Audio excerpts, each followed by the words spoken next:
Y ahí estábamos escuchando los Primal Scream con Uptown. Y bueno, te contábamos recién, ¿no? A ver, vamos a ver si ahora tenemos la posibilidad de conversar. Esclavos del trabajo, el círculo vicioso de la baja productividad en Latinoamérica. Una nota, una investigación de Diego Lorca en Nodal y que tiene que ver con esto, ¿no? Con lo que nos está pasando con el trabajo, con la informalidad, con los bajos salarios, lo que contabas vos, Mati, esto que se empieza a discutir. Son cosas que se tiran, ¿viste?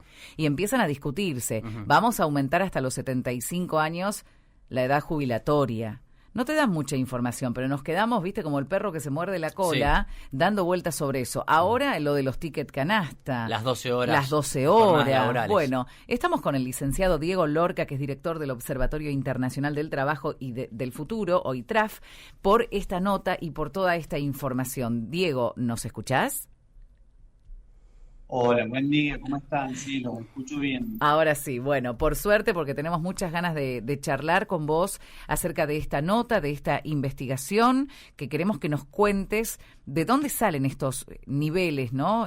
Altamente bajos de lo que es la productividad y la calidad de empleo en Latinoamérica.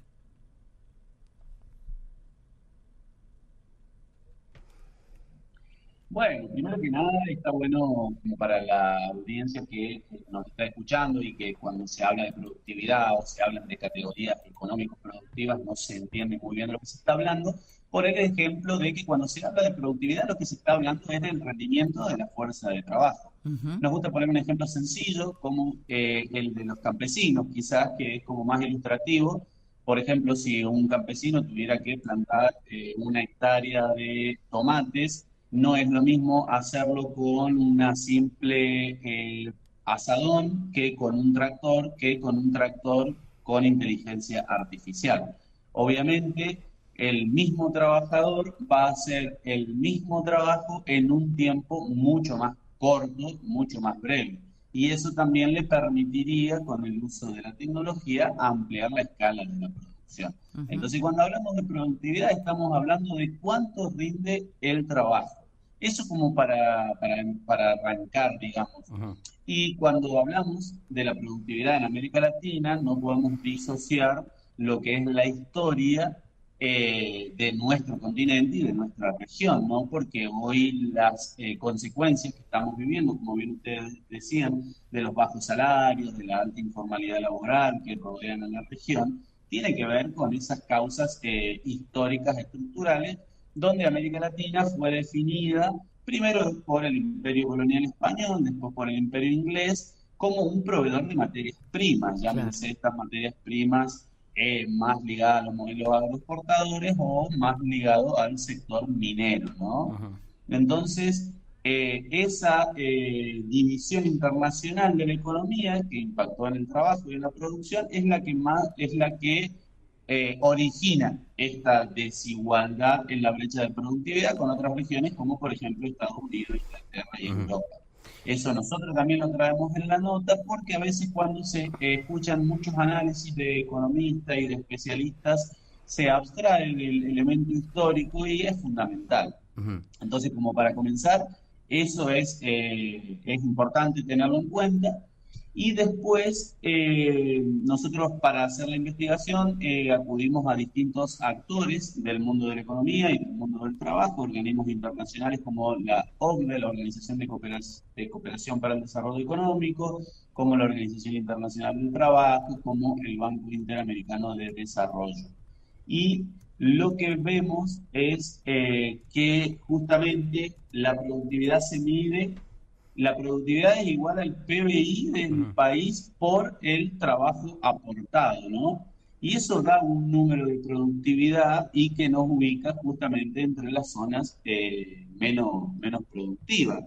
Viniéndonos a la actualidad y a la coyuntura, podemos también identificar otros tipos de causas, como por ejemplo la falta de inversión en tecnología, ¿no? Por parte de los empresarios. Los empresarios ya sean empresarios locales, lo cual es más difícil, la inversión en capital, o grandes transnacionales, multinacionales, transnacionales que también prefieren ampliar las jornadas laborales y no invertir en tecnología. Otra de las causas que por la cual estamos relegados en esta brecha de productividad tiene que ver con la calidad de la educación, con la gran informalidad laboral también que tenemos en América Latina, que es del 60% es la media, pero tenemos países, por ejemplo, como Bolivia, como Honduras, donde la informalidad laboral llega al 80% de la población total. Claro. Y después, finalmente, eso nos lleva a tener, como dice el Banco Interamericano de Desarrollo, empleos de muy baja calidad. El Banco Interamericano de Desarrollo, sobre una escala del 100%, puntúa a la región a la calidad del empleo en un 40%. Eso así en términos generales.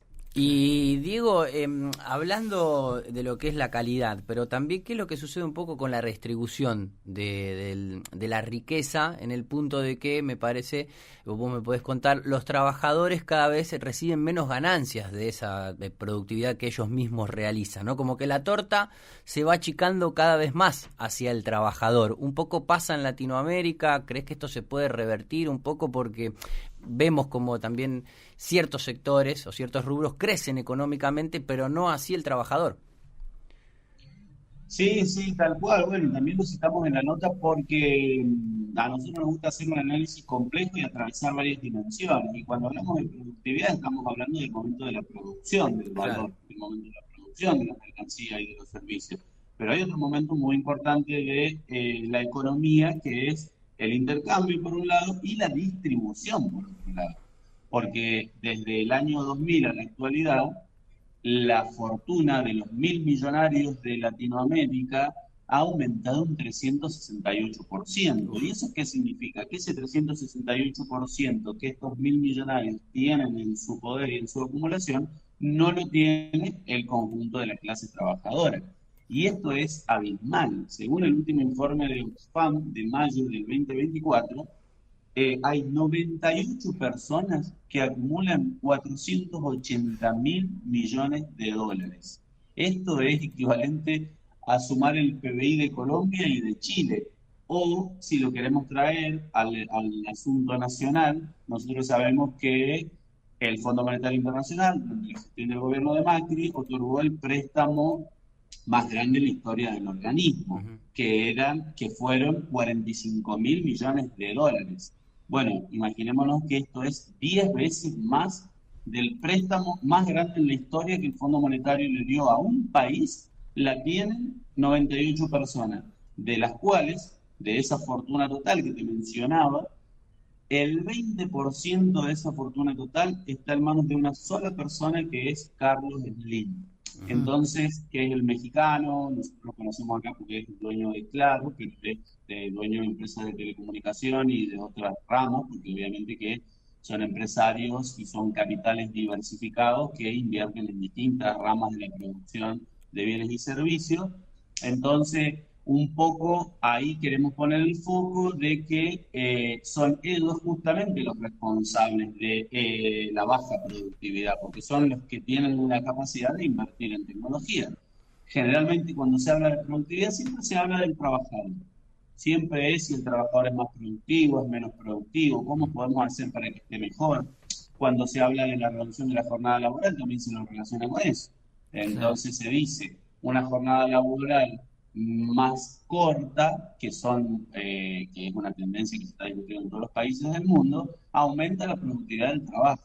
Sí, claro, porque el trabajador descansa más, pero lo que no se dice es otra gran desigualdad, y es que en 1970 lo que se producía en 8 horas actualmente se produce en 1 hora y media.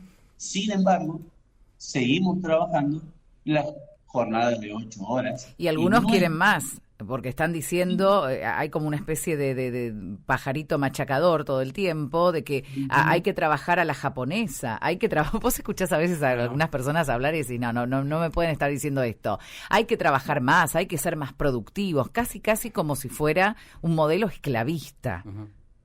Sí, tal cual, tal cual. Y la pregunta sería ¿por qué? ¿Por qué hay que trabajar más si el avance de la tecnología, como yo te decía en el dato anterior, es de ADECO, una consultora global, te dice que hoy podés producir en 1 hora y media lo que antes producías en 8 horas? ¿Qué pasa? Que seguimos trabajando 8 horas, o como bien vos decías, más horas. ¿Y Sí. qué pasa? Que nuestro salario sigue siendo un salario de subsistencia y no se ha multiplicado por 8. Ujú. Entonces, esto de trabajar más tiene que ver también con la baja productividad que tenemos nosotros y con la baja inversión en tecnología, porque con el desarrollo incluso ahora de la inteligencia artificial que tan en boga está en todos los debates y discusiones, ese salto en la productividad va a ser muchísimo más profundo que el que yo te mencionaba anteriormente. O Claro. sea que en un par de años, lo que en la década del 70 producíamos en 8 horas, probablemente lo produzcamos en media hora, en 20 minutos. Mm. Y sin embargo, estamos con jornadas cada vez más largas, más extendidas y con salarios, que eso también es lo que quiero remarcar, con salarios que siempre son de subsistencia. De subsistencia, y además también tenemos un montón de gente en el paro, como le dicen los españoles, ¿no? Un montón de gente desempleada, y siempre se discute que si se redujera la jornada laboral, menos cantidad de horas, más gente podría ingresar al mercado de trabajo. ¿Por qué eso tampoco se concreta? Y otra más, ¿por qué vos me estás diciendo hay baja productividad a causa de la baja inversión? ¿Qué es lo que impide que estos empresarios, estas personas que tienen los recursos, inviertan? ¿Son cuestiones de los gobiernos? ¿Es una cuestión política o es netamente avaricia? Mira, en relación a la primera pregunta, la reducción de la jornada laboral es una discusión compleja. En Argentina hay ingresado 5 proyectos y el diputado Tetaz presentó un sexto proyecto. No es lo mismo hablar de reducción de la jornada laboral en el empleo público que en el empleo privado, que la informalidad laboral de un trabajador que vive el día a día, digamos, Claro. y que la reducción de su jornada laboral es directamente la reducción de su salario.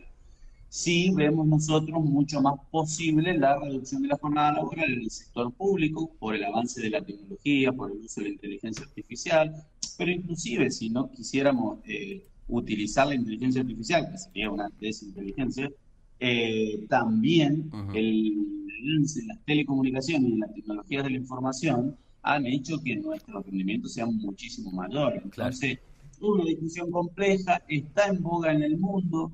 Se propone desde sectores de poder global, por ejemplo el Foro de Davos. No Ujú. estamos hablando de la Internacional Progresista o del Partido Comunista Chino.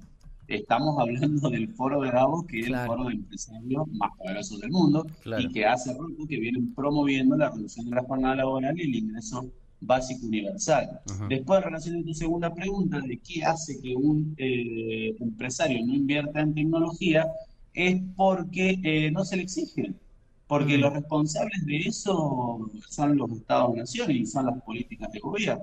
Y Claro. nosotros tenemos políticas de gobierno que con esto de la libertad, de darle libertad, Ujú. ojo, siempre hay un equilibrio entre proteccionismo y libre cambismo. Nosotros Exacto. también escribimos una nota, las falacias que rodean al DNU de Milei a fines de enero, donde nosotros también discutimos con este gobierno y con esa idea de que el libre mercado nos va a llevar a ser una Ujú. potencia. Claro. Mm. Citamos a un economista surcoreano que es Ha-Joon Chang, Ujú. heterodoxo de la Universidad de Cambridge, muy conocido, donde él plantea que ninguno de los países que hoy es potencia mundial llegó a ser potencia mundial con políticas de libre cambio. Claro. Un ejemplo cortito, Inglaterra, 200 años de proteccionismo Sí. para llegar a ser potencia, y una vez que son potencias económicas, como dice Ha-Joon Chang, patean la escalera,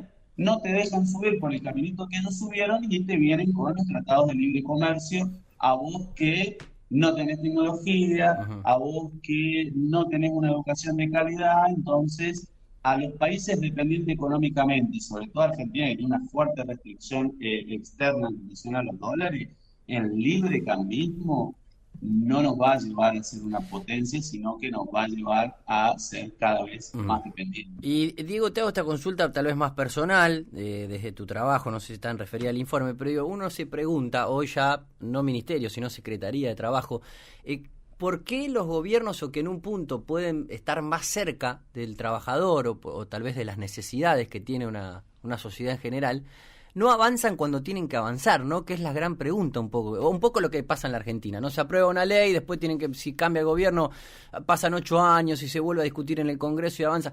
Uno lo que tal vez nota o de una percepción es que los que tal vez tienen o tuvieron esas herramientas cuando hubo un ministerio, no avanzaron, ¿no? Como tendrían que avanzar, digamos, con que se cumplan las leyes laborales, con que el trabajador esté en condiciones y demás. ¿Cuál es tu percepción con respecto a esto? Más allá de este momento de una economía liberal que estamos viendo, digo, de años anteriores, ¿no? Que no se haya puesto el ojo ahí, o la atención en algo tan vulnerable como es el trabajo. Y mira, yo creo que eso no es una cuestión lineal, sino que es la historia también de cada Estado-nación, digamos, de cada pueblo, que tiene que ver con un tire y afloje, con una lucha y negociación, con avances y retrocesos, en los cuales a veces se gana y a veces se pierde, pero que sin ir más lejos, nosotros en el 2015, en diciembre del 2015, Argentina tenía el salario medio más alto de América Latina, y Uh-huh. eso dicho por la Organización Internacional del Trabajo, eso dicho por la CEPAL, eso dicho por el Banco Mundial, dicho por organismos internacionales, no dicho por nosotros. Uh-huh. Entonces, Argentina supo salir de esa situación de extrema pobreza que la crisis de la década del 90, pero que se arrastra del plan económico de Martínez de Oz, supo salir de esa crisis con más empleo, con más producción, activando y potenciando la capacidad instalada, pero después entiendo, o sea, es una pregunta un poco más política, Sí. entiendo que tiene que ver con esos tira y aflojes, ¿no? Uh-huh. Donde hay cuestiones objetivas y estructurales, como en el 2015 el salario más alto de América Latina, y donde un sector de trabajadores eligió un cambio porque quería, por la discusión del impuesto a las ganancias, y resulta que hoy esas discusiones parecerían que pasaron hace décadas y parecerían Claro, imposibles. Ojalá sí. hoy estuviéramos en ese tipo de discusiones. Sí. Sí, cambia hasta la discusión del otro lado. Mira, lo que vos me decís es como que me lo preguntás a mí, o yo pensando en lo que vos contás, porque uno exige tal vez al Estado o al gobierno, y en este caso, bueno, o los gremios o lo que nos representan, digamos, en otros momentos hubo paro nacional por Sí. el impuesto a las ganancias. Y ahora no. Y ahora nadie dice nada. O por lo No, menos hay una lucha muy individual. Sí, que cada uno negocie. claro, sí, sí, sí, hoy la estrategia de las centrales de trabajadores está haciendo la lucha fábrica por fábrica, rama por rama, como para intentar eh, ir generando justamente esa fuerza de oposición política, en este caso sindical. Y si me tensionás un poco, te diría que Mm. no hay muchos actores sindicales, políticos, independientemente de los partidos. Yo acá me Sí, quiero poner dentro de, sacándonos, como dice nuestro presidente, la anteojera ideológica. Creo que el mundo en general, creo que no lo estamos estudiando, está en una transformación hacia una ujú, nueva fase del sistema capitalista que se caracteriza como la fase digital del sistema capitalista, donde la inteligencia artificial, la robótica, etcétera, el 5G, el 6G, mm, toda esa tecnología está cambiando para siempre. Estamos viviendo una revolución industrial parecida a la revolución industrial que nos sacó del feudalismo y nos trajo al capitalismo. claro. Y hay muchos o hay pocos actores que no están viendo la profundidad de los cambios que se están generando en la estructura política, en la estructura laboral, y eso la verdad que retrasa mucho las discusiones. A veces uno escucha las discusiones y parece que estuviéramos Mm, discutiendo esto y que no se viera Claro. la profunda transformación que hay en los procesos de producción, de intercambio, de consumo y de distribución del valor en términos generales. Y eso, la verdad, que atrasa mucho. ¿Y dónde estamos hoy? Y si tuvieras que hacer, no sé, no te digo un vaticinio, que no sos adivino, pero si tuvieras que agarrar todos estos números con los que contás, ver el estado del país, ver la situación y la ideología, ¿no?, que hay puesta en un estado cada vez más retirado de estas cuestiones que tienen que ver con el fomento, con el control, con la regulación, ¿dónde estamos parados nosotros dentro de lo que es el contexto de Latinoamérica? Y estamos en una situación muy complicada. Claramente, la semana pasada hicimos una publicación de Somos campeones del mundo de la inflación, y mm, en varios medios fue conocido el índice de inflación y es abismal la diferencia con países, por ejemplo, que se criticaba como Venezuela, con países que no tienen un sistema productivo industrial, una capacidad instalada productiva como sí la tiene Argentina, como sí la tiene Brasil, como sí la tiene México, y que sin embargo tienen niveles de inflación y niveles de desempleo más bajos que nosotros. Entonces nosotros, hay otra nota que nos gustaría recomendar que habla sobre justamente el DNU y el primer proyecto de la ley base, que también le escribimos en febrero, donde nosotros nos preguntamos si esto no es la crónica de un industricidio anunciado. Y lo decíamos antes de que la industria automotriz empezara a prender sus luces amarillas casi rojas. Y hoy ya escuchamos que se ve mucho más cómo la construcción, cómo la industria están cayendo, están suspendiendo trabajadores, están despidiendo trabajadores. La industria está en el peor momento de Sí. muchos años. Entonces, el escenario que nosotros proyectábamos en febrero y que lo seguimos sosteniendo porque creemos que la dirección económica no ha cambiado, sino que se profundiza, es un escenario de aumento del desempleo, promoción, pareciera que fuera una política de promoción de la informalidad laboral. Cuando Sí. uno ve los puntos de la reforma laboral que incluye la ley base y el DNU, primero que había muchos puntos que eran directamente inconstitucionales, pero pareciera que vinieran a querer blanquear el trabajo informal, a decir, Claro. viva el trabajo informal carajo, y que sabiendo que las pymes producen gran parte del trabajo y que gran parte de esas pymes cuentan con pequeños, con pocos empleados, y yo promuevo que no los registren, y bueno, lo que estoy haciendo es promover el trabajo informal. Y todo ese trabajo informal, que también lo analizamos en esa nota, lo que hace es tensionar a la baja las condiciones de los trabajadores formales. ¿Y qué es tensionar a la baja? Es, ya no podés discutir los mismos salarios, ya no podés discutir las mismas condiciones laborales, se empiezan a escuchar en el ámbito público y privado frases como, si no te gusta buscar otro trabajo, Claro. sí que hay renuncia porque hay 100 atrás tuyo esperando esto.